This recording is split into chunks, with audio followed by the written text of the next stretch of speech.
আসসালামু আলাইকুম। ইঞ্জিনিয়ারিং পাঠশালা পক্ষ থেকে আমি মিজান ভাইয়া চলে আসলাম তোমাদের সামনে নতুন একটি ভিডিও নিয়ে। তো আজকে নতুন পর্বে তোমাদের স্টার্ট হবে স্ট্রেংথ অফ ম্যাটেরিয়ালস। আমাদের শিডিউলটা ছিল যে ১৩ তারিখে স্ট্রেংথ অফ ম্যাটেরিয়ালস ক্লাসটা স্টার্ট করব। তবে সঙ্গত কারণে আমাদের একটু লেট হয়ে গেছে। যার কারণে আমাদের ১৪ তারিখে ক্লাসটা স্টার্ট করতে হয়েছে। তো কোনো সমস্যা নাই, আমাদের শিডিউল অনুযায়ী ক্লাস চলবে। ইনশাআল্লাহ স্ট্রেংথ অফ ম্যাটেরিয়ালস এর A to Z বেসিক আলোচনা করা হবে। তো আজকে হবে আমাদের strength of materials, then part 1 section হচ্ছে ডুয়েট অ্যান্ড জব প্রিপারেশন। আর যারা তোমরা পলিটেকনিক সেকশনে আছো তাদের জন্য এই ভিডিওগুলো অনেক হেল্পফুল হবে। তো অনেক কথা হলো, তো কথা না বাড়িয়ে চলে যাই সরাসরি আমাদের পিছনে রাখা কিছু কোশ্চেন।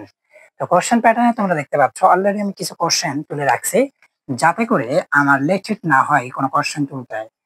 তো তোমরা দেখো যে আমি এখানে আজকে আলোচনা করব আমাদের engineering sorry strength of materials এর বেসিক আলোচনাগুলো, যেগুলো আলোচনা ছাড়া আমাদের ম্যাথ গুলো পরিপূর্ণ হবে না। অর্থাৎ পদে পদে বিপত্তি দেখা দিতে পারে। যার কারণে আমাদের সবার আগে টার্গেট হচ্ছে কি যে স্ট্রেংথ অফ ম্যাটেরিয়ালস এর বেসিকটা জানা। তো বেসিকটা আমি একটা ভিডিও তৈরি করব, দেন পরবর্তীতে আমাদের একটা ফর্মুলার ভিডিও হবে, দেন আমাদের ম্যাথ স্টার্ট হবে। তো তোমরা দেখো এখানে কিছু মানে আর কোশ্চেন তৈরি হয়েছে যে স্ট্রেংথ অফ ম্যাটেরিয়ালস। ম্যাটেরিয়ালসটা কি? ম্যাটেরিয়ালস স্ট্রেংথ কি করা? স্ট্রেংথ হচ্ছে কি সামর্থ্য, শক্তি। আর ম্যাটেরিয়ালস হচ্ছে তোমাদের লৌহ জাতীয় দ্রব্য, যেটা লোহা বলা হয়। এইগুলোকে নিয়ে আমরা বিভিন্ন ধরনের কর্মকাণ্ড পরিচালনা করে থাকব। এইটাই হচ্ছে আমাদের স্ট্রেংথ অফ ম্যাটেরিয়ালস। তো তোমরা দেখো যে পীড়ন কি, চাপ ও পীড়নের মাঝে পার্থক্য লেখো। এই কোশ্চেনটা বিপিএসসি কোশ্চেন প্যাটার্নে আসছে, এটা চাকরি পরীক্ষাতে একটা আসছে। তো তোমরা অলরেডি দেখো যে পীড়ন কি বলতো? পীড়ন মূলত হচ্ছে এমন একটি জিনিস যেখানে এমন একটা বস্তুতে বল প্রয়োগ করলে বিকৃতি হতে চায়, কিন্তু বাস্তবে বিকৃতি হতে পারে না তার ভিতরে প্রতিক্রিয়া বলের সৃষ্টির কারণে। তো যে প্রতিক্রিয়া বল সৃষ্টি করে সেটাই হচ্ছে আমাদের পীড়ন। বাস্তবে যেটা হচ্ছে এইরকম, আমাদের একটা বস্তু আছে, এই বস্তুটা আহ, এই বস্তুটা ফাঁপা কিছু আছে। আমি চাচ্ছিলাম যে এইটার উপর কোনো কিছুর ফোর্স প্রয়োগ করতে। ধরো এই ফোর্স প্রয়োগ করলাম, ফোর্স প্রয়োগে এটা এমন একটা সিচুয়েশন আসলো, এইরকম একটা পর্যায়ে আসলো। তো এই যে এটা হচ্ছে কি, আমার একটা বস্তু বিকৃত হতে চাই কিন্তু পুরোদমে হতে পারে না, ততক্ষণ বিকৃত হয় না যতক্ষণ তার রিয়াকশন ফোর্স দিতে থাকবে। এই যে ভিতরের যে রিয়াকশন ফোর্সটা, সেটাই মূলত হচ্ছে পীড়ন। এরপরে বলা হয়েছে চাপ ও পীড়নের মাঝে পার্থক্যটা কি। আচ্ছা, চাপ কাকে বলে? কোন বস্তুর উপর প্রযুক্ত বলকে সাধারণত চাপ বলা হয়। কোন একটা একক ক্ষেত্রফলের উপর যদি প্রযুক্ত বল প্রয়োগ করা হয় তখন সেটাকে বলা হবে চাপ।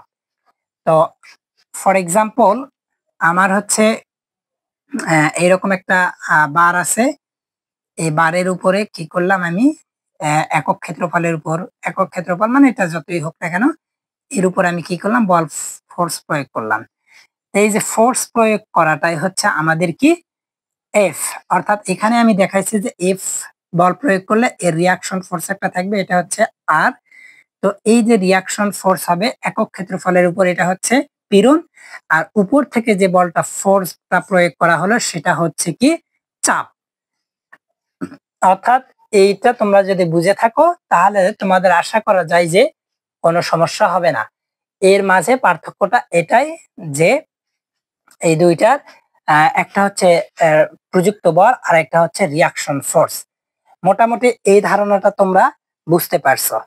তো তোমরা যদি এই জায়গাটা বুঝে থাকো তাহলে আমরা পীড়নের একটা সূত্র আমরা বের করতে পারি। সেটা হচ্ছে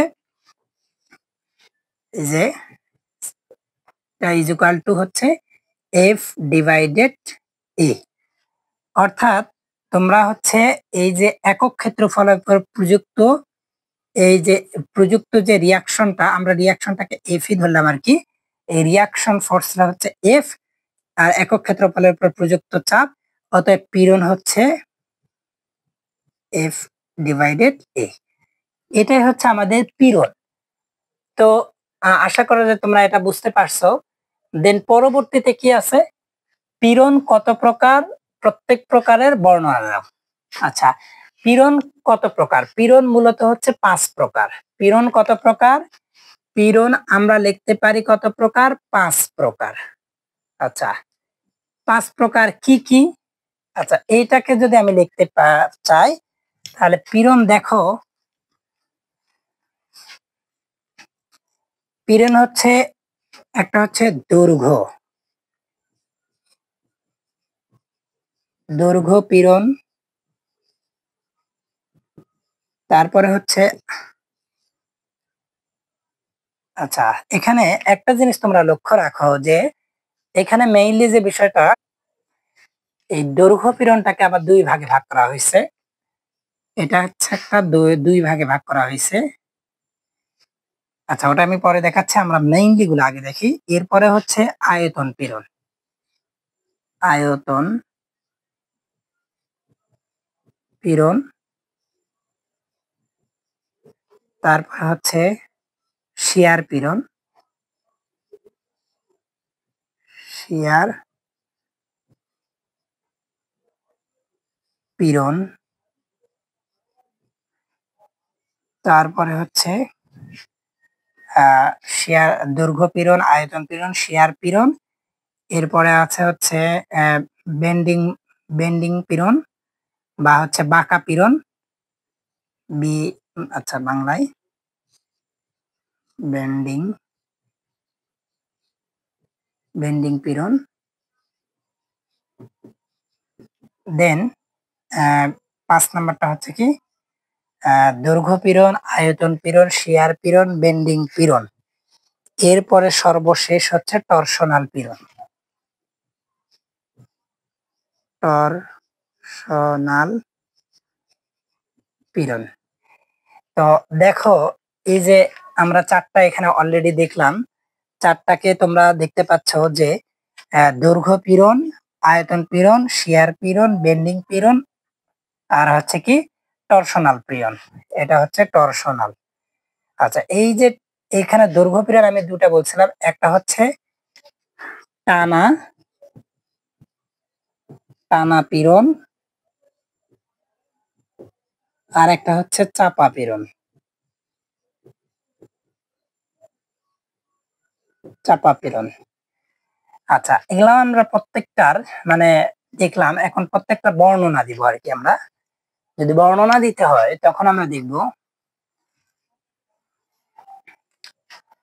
আচ্ছা দৈর্ঘ্য পীড়ন। দৈর্ঘ্য পীড়ন হচ্ছে কোন একটি লম্ব বস্তুর উপর প্রযুক্ত বল, লম্বভাবে কোন বস্তুর উপর লম্বভাবে প্রযুক্ত বলকে, প্রযুক্ত বলকে বা চাপকে যদি আমরা কাজে লাগাই তাহলে সেটি লম্বভাবে কাজ করে। এই লম্বভাবে কাজ করলে এর দৈর্ঘ্যটা কখনো হ্রাস পায়, কখনো বেড়ে যায়।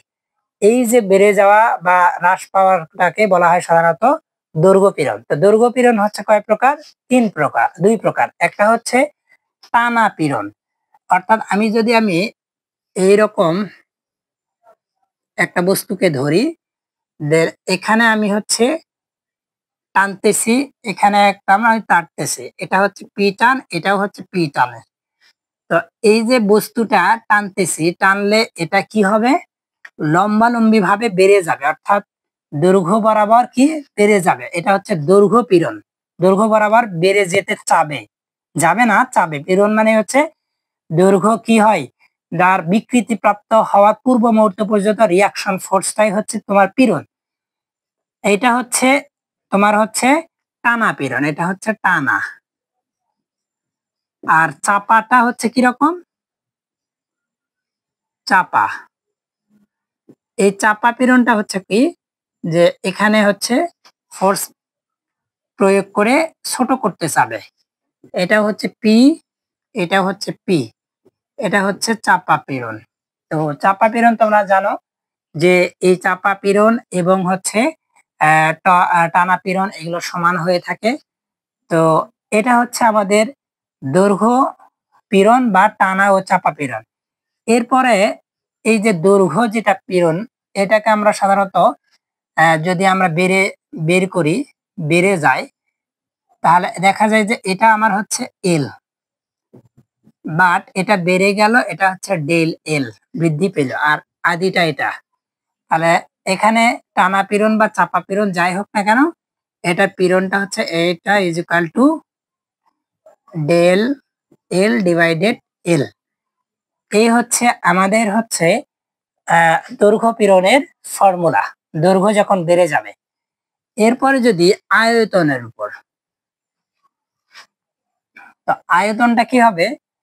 আয়তনটা সাধারণত কোনো বস্তুর হচ্ছে আয়তনের উপর প্রযুক্ত চাপ, অর্থাৎ একটা বস্তুর উপরে চাপ যদি প্রয়োগ করে এবং সেটি বিকৃতি প্রাপ্ত হওয়ার আগ পর্যন্ত যে পীড়ন দেয় সেটাকে বলা হয় আয়তন পীড়ন।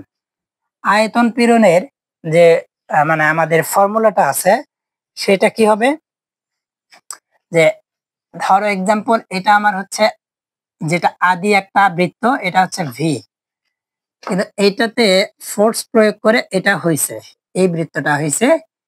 তো এই যে এখানে হলো, এখানে হচ্ছে এইটুকু জায়গা সংকুচিত হয়েছে, এটা হচ্ছে ডেল ভি, পরিবর্তন যেটা আর কি। তো এটার ক্ষেত্রে পীড়ন হবে ডেল, কি হবে, ডেল ভি ডিভাইডেড ভি, অর্থাৎ এটা হচ্ছে বিকৃত আর এটা হচ্ছে আদি। এই বিকৃত ডিভাইডেড আদি এর অনুপাতকে সাধারণত এই যে আয়তন বিকৃতি বলা হয়, আয়তন পীড়ন বলা হয়। তো এটা হচ্ছে আয়তন পীড়ন। এরপরে হচ্ছে শিয়ার পীড়ন। শিয়ার পীড়নটা কেমন, তোমরা আগে একটা হচ্ছে আয়তক্ষেত্র আঁকতে আর কি। এই আয়তক্ষেত্র তোমার হচ্ছে এরকম কি হবে, বেঁকা হয়ে যাবে। তো বেঁকা যদি হয়, সরি,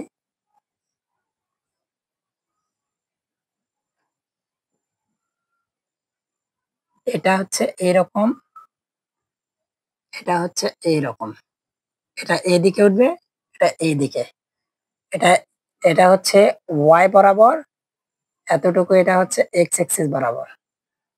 তো এটাও হচ্ছে সেম কন্ডিশন, এটা হচ্ছে ওয়াই বরাবর, এটা হচ্ছে এক্স এক্সিস বরাবর।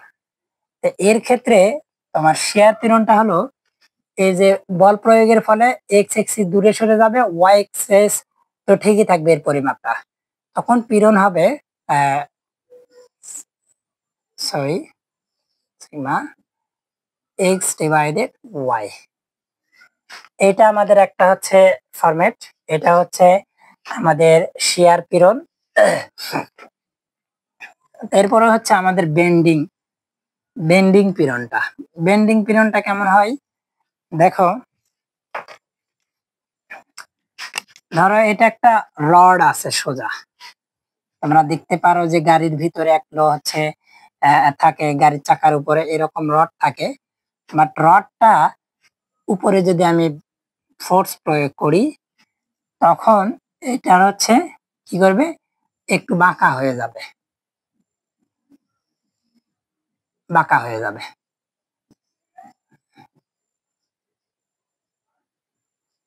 এটা হচ্ছে বাঁকা হয়ে যাবে। তো মূলত এটা হচ্ছে তোমাদের বেন্ডিং ফোর্স বা বাঁকা, বেন্ডিং পীড়ন বা বাঁকা পীড়ন এইটা। এন্ড লাস্ট টাইম যেটা হয় আর কি, যে টর্শনাল পীড়ন। টর্শনাল পীড়নটা হচ্ছে তোমাদের স্বাভাবিক একটা পীড়ন হয়ে থাকে। তো মোটামুটি তোমরা এই যে প্রত্যেকটা অংশ তোমরা বুঝতে পারলে, এটা যদি বুঝতে পারো তাহলে আমাদের এই অংশটা মুছে দেয়।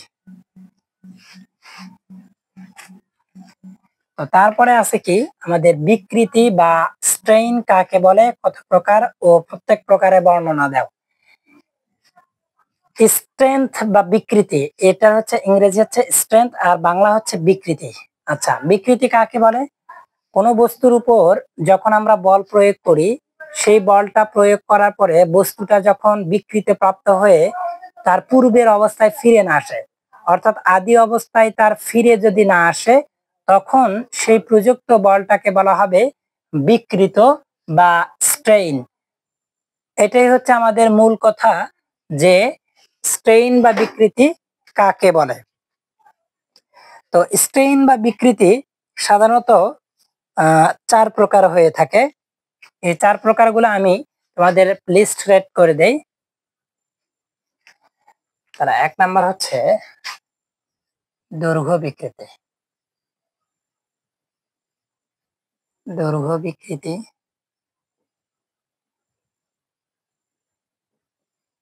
দৈর্ঘ্য বিকৃতি। তারপরে হচ্ছে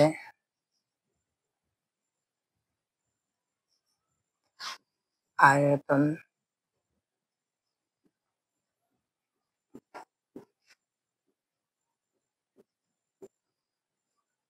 আয়তন বিকৃতি, দৈর্ঘ্য বিকৃতি, আয়তন বিকৃতি, শেয়ার শেয়ার বিকৃতি, শেয়ার বিকৃতি,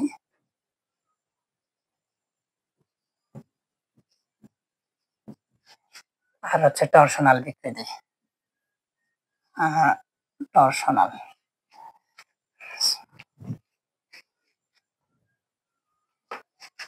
সরি, পার্শ্ব বিকৃতি হবে, পার্শ্ব বিকৃতি, পার্শ্ব বিকৃতি।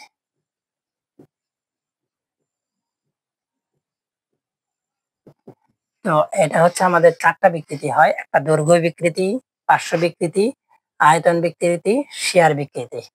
তো তোমাদের দৈর্ঘ্য বিকৃতি এবং পার্শ্ব বিকৃতি যদি আমি বলি, দৈর্ঘ্য বিকৃতি হচ্ছে এইরকম যে একটা বস্তু আছে, যে বস্তু এইরকম, তো এটার এটার হচ্ছে কি দৈর্ঘ্য, এটার দৈর্ঘ্য হচ্ছে এল। তো এটার একটা ডায়াও আছে, এই ডায়াটা হচ্ছে ডি। তো পরবর্তীতে এটা যদি আমি টানি টেনশিয়াল ফোর্স, তখন কি হবে, এটা ছোট হতে থাকবে, এটা ছোট হতে থাকবে, এই পাশটা কি হবে, ছোট হতে থাকবে, দেন এই পর্যন্ত আসে মিলিত হবে। তো এটা বেড়ে গেছে, বাট বেড়ে গেলে কি হয়েছে, এটার হচ্ছে যে ডায়াটা এটা ছোট হয়েছে, অর্থাৎ এই ডায়াটা হচ্ছে ডেল ডি, বা এটা হচ্ছে ছোট ডি, এটাকে বলা হবে কি ছোট ডি, এটা হচ্ছে ছোট ডি। আর এই যে লেন্থ, এটা হচ্ছে ডেল এল।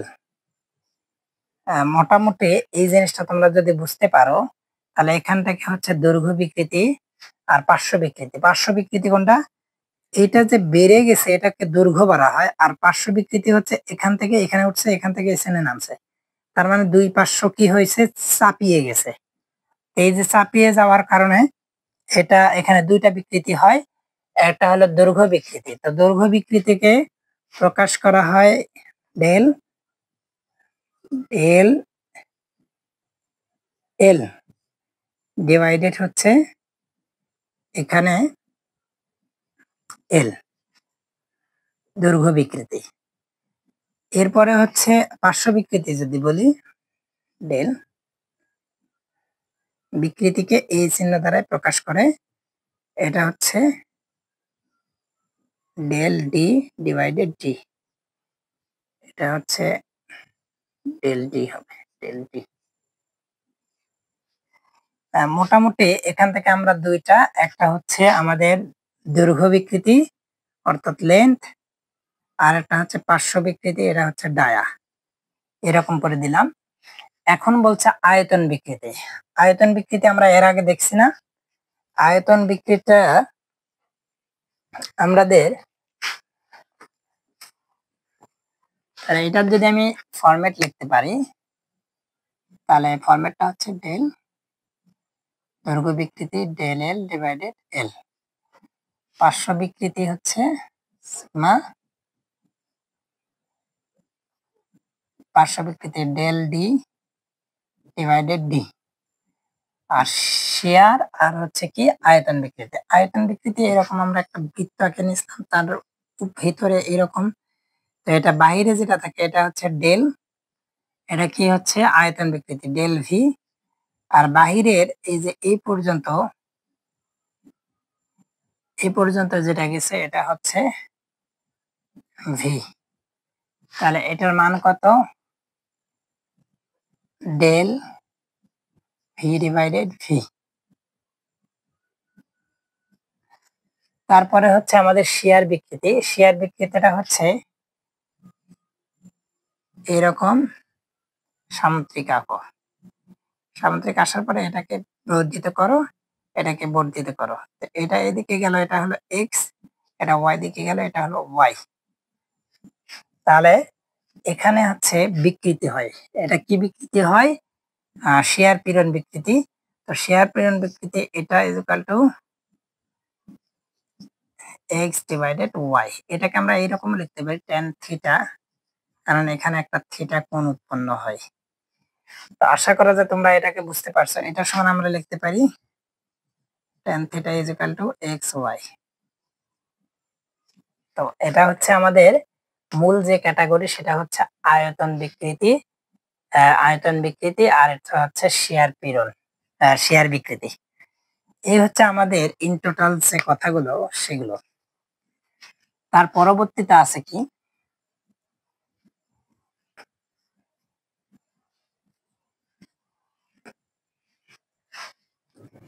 এরপরে হচ্ছে পীড়ন বিকৃতির সম্পর্কিত হুকের একটা সূত্র ছিল। হুকের একটা সূত্র ছিল, এই সূত্রটা কি? আচ্ছা, এইটাও হচ্ছে আমাদের ডুয়েটের একটা প্রশ্ন। এই প্রশ্নটা হচ্ছে হুক বলেছিল 1688 সালে 68 সালে তিনি বলেছিলেন যে স্থিতিস্থাপক সীমার মধ্যে, স্থিতিস্থাপক একটা সীমা আছে, সেই সীমার মধ্যে উম, দৈর্ঘ্য পীড়ন বিকৃতি অলওয়েজ সমানুপাতিক। অর্থাৎ এটা এরকম বলছিল যে পীড়ন হবে পীড়ন সমানুপাতিক বিকৃতি বিকৃতি তাহলে পীড়ন এবং বিকৃতি এর হচ্ছে সমানুপাতিক হবে হুকের সূত্রটা। তাহলে স্থিতিস্থাপক সীমার মধ্যে বলছে কি স্থিতিস্থাপক সীমার মধ্যে, তো স্থিতিস্থাপক সীমার মাঝে বলতে কি বোঝায় এটাকে বুঝতে হবে। স্থিতিস্থাপক সীমা বলতে সাধারণত তাকেই বোঝায় যেটা হচ্ছে মূলত কি করে ওই সীমার মাঝে কোনো বস্তুর উপর প্রযুক্ত বল প্রয়োগ করলে বস্তুটি স্থায়ীভাবে বিকৃতি প্রাপ্ত না হলে এবং বল অপসারণ করলে তা পূর্বের অবস্থায় ফিরে আসে। এই যে ফিরে আসার যে লিমিটেশন, সেটাই হচ্ছে স্থিতিস্থাপক সীমা। তোমরা রিপিট করে বারবার বিষয়টাকে বুঝবা, তাহলে আশা করা যায় পারবা।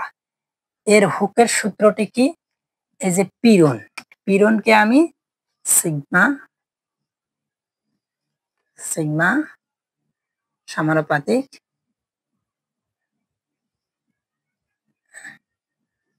এটা। তা আমরা জানি যে পীড়ন হচ্ছে কি এফ ডিভাইডেড এ, আর এটা হচ্ছে কে, এটা হচ্ছে বিকৃতি, বিকৃতি হচ্ছে ডেল এল ডিভাইডেড এল। তো এখানে এই একটা সম্পর্ক আছে। তা আমি সরাসরি এই জায়গাটাতে আমি যদি এর মান বার করি, যে মূলত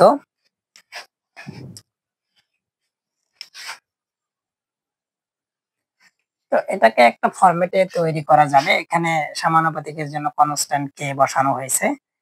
তো এটাই ছিল আমাদের হুকের একটা ফরম্যাট। এরপরে বলছে মডুলাস অফ ইলাস্টিসিটি। এটা জব পরীক্ষায় আসছিল। মডুলাস অফ ইলাস্টিসিটি বলতে ই। তো এটা হচ্ছে কি ইলাস্টিসিটি, মডুলাস অফ ইলাস্টিসিটি কাকে বলে? তো মডুলাস অফ ইলাস্টিসিটি হলো এই যে E is equal to F বা পি ডিভাইডেড এ, আর হচ্ছে এল ডিভাইডেড এল।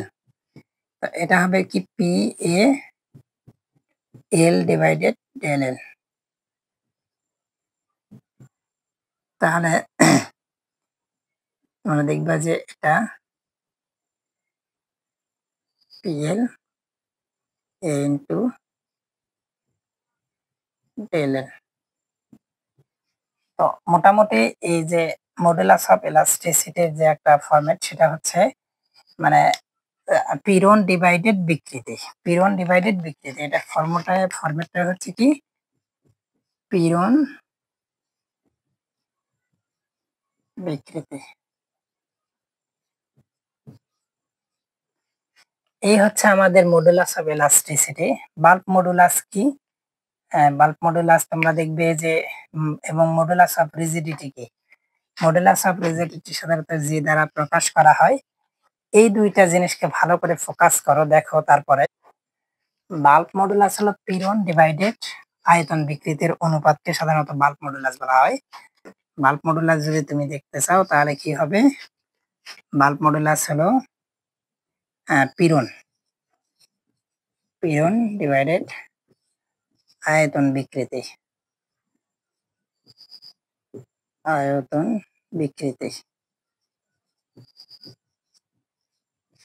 তাহলে পীড়ন হচ্ছে আমরা জানি যে পি ডিভাইডেড এ, আয়তন বিকৃতি হচ্ছে ডেল ভি ডিভাইডেড ভি। এটাকে এইভাবে করা যায় V divided V, P divided V del V into A. তো এটা হচ্ছে আমাদের বাল্ক মডুলাস। আর মডুলাস অফ রিজিডিটি এটা কোনটাকে বলা হয় বলতো? মডুলাস অফ রিজিডিটি হলো শিয়ার পীড়ন এবং শিয়ার বিকৃতি। মডুলাস অফ রিজিডিটি হচ্ছে শিয়ার পীড়ন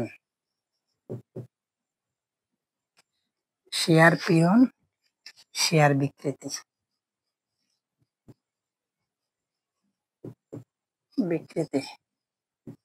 শিয়ার পীড়ন আর এটা হলো বিকৃতি, শিয়ার বিকৃতি।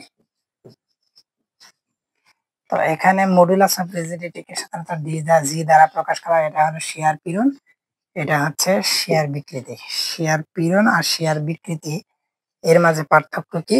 ওই সেম কন্ডিশন, এফ ডিভাইডেড এ ইন্টু এই যে শিয়ার পীড়ন কোনটা বলতো? শিয়ার পীড়ন আমরা জানি যে তোমরা এটা একবারে উপরে তোলো। শিয়ার পীড়ন হচ্ছে এফ ডিভাইডেড এ আর শিয়ার বিকৃতি হচ্ছে এক্স ডিভাইডেড ওয়াই। তো আমরা এখানে এফ ডিভাইডেড এ ইন্টু হচ্ছে এক্স এর জায়গাতে আমি ট্যান থিটাও লিখতে পারি, কারণ আমরা জানি যে tan theta is equal to x divided y. Theta is equal to tan inverse কি হলো এই যে এটা মান divided tan theta, oh sorry x divided y. এই হচ্ছে আমাদের বাল্ক মডুলাস কি, মডুলাস অফ রিজিডিটি কি, এ টু জেড বিষয়গুলো আমাদের বোঝানো হলো। আশা করা যায় তোমরা এই বেসিক গুলো বুঝতে পারছো। আমি সর্বোচ্চ চেষ্টা করছি তোমাদের বোঝানোর জন্য। তবে এর মাঝে যদি কোনো ভুল ত্রুটি থাকে তোমরা কমেন্ট বক্সে জানাবা, এটা পরবর্তীতে সংশোধন করা হবে। তো আজকের ভিডিওটা এই পর্যন্তই। আমি মিজান ভাইয়া তোমাদের সামনে নতুন আরেকটি ভিডিও তৈরি করবো যেখানে বেসিকের বাকি অংশ এবং সূত্রগুলোকে আলোচনা করব। তো সেই পর্যন্ত ভালো থাকো, সুস্থ থাকো, ইঞ্জিনিয়ারিং পাঠশালার সঙ্গেই থাকো। আসসালামু আলাইকুম।